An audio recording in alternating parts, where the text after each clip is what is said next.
Chapter 8. The rain came and passed, but strange clouds hung in the northwest, low and black and green, and the air grew still. In the morning, Sara dressed in a pair of overalls and went to the barn to have an argument with Papa. She took apples for old Bess and Jack. "Women don't wear overalls," said Caleb, running along behind her like one of Sara's chickens. "This woman does," said Sara crisply. Papa stood by the fence. "I want to learn how to ride a horse," Sara told him. "And then I want to learn how to drive the wagon, by myself." Jack leaned over and nipped at Sara's overalls. She fed him an apple. Caleb and I stood behind Sara. "I can ride a horse, I know," said Sara. "I rode once when I was 12. I will ride Jack." Jack was Sara's favorite. Papa shook his head. "Not Jack," he said. "Jack is sly." "I am sly too," said Sara stubbornly. Papa smiled. "Yep," he said, nodding, "but not Jack." "Yes, Jack!" Sara's voice was very loud. "I can teach you how to drive a wagon. I have already taught you how to plow. And then I can go to town by myself." "Say no, Papa," Caleb whispered beside me. "That's a fair thing, Sara," said Papa. "We'll practice." A soft rumble of thunder sounded. Papa looked up at the clouds. "Today? Can we begin today?" asked Sara. "Tomorrow is best," said Papa, looking worried. "I have to fix the house roof.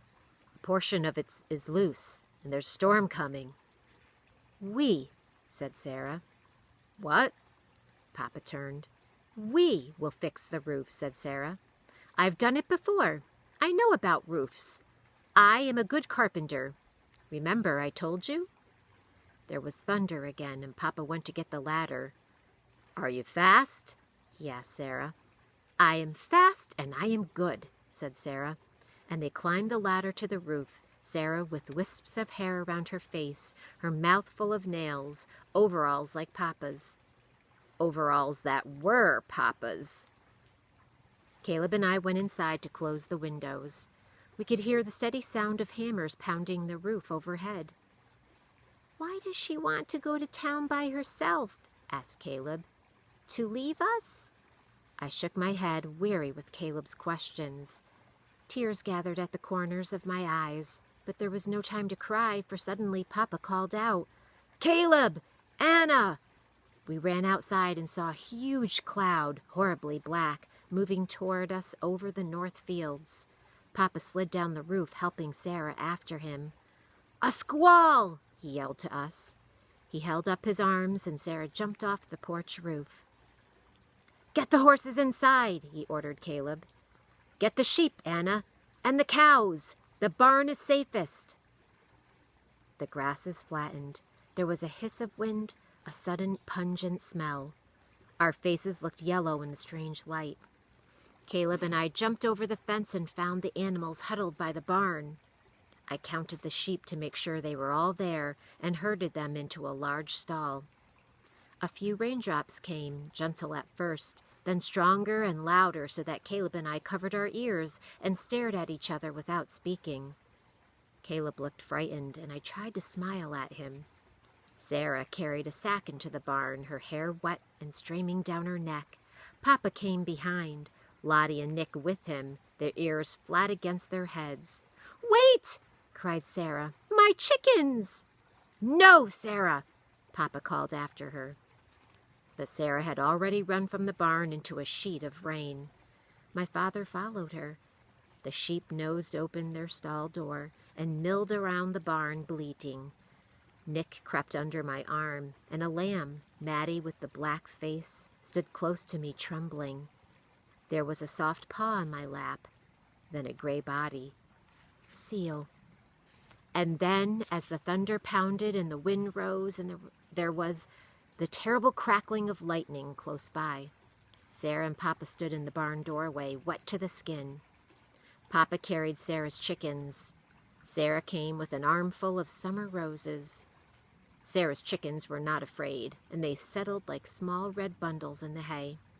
Papa closed the door at last, shutting out some of the sounds of the storm. The barn was eerie and half-lighted, like dusk without a lantern.